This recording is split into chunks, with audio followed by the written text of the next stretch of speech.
Look, Nurse Maggie, a new patient. Oh, I got the hiccups and I got them bad. Nurse Maggie, begin preparation of the secret hiccup elixir.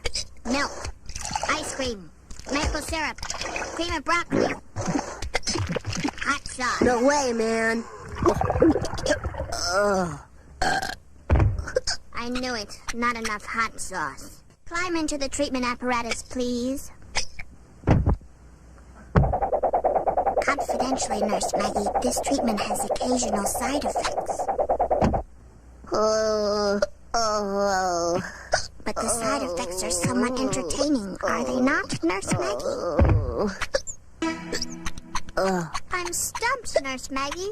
This is the worst case of hiccups we've ever treated. That's it! A combination of our previous techniques followed by the scare treatment. It can't miss. I pronounce this patient cured.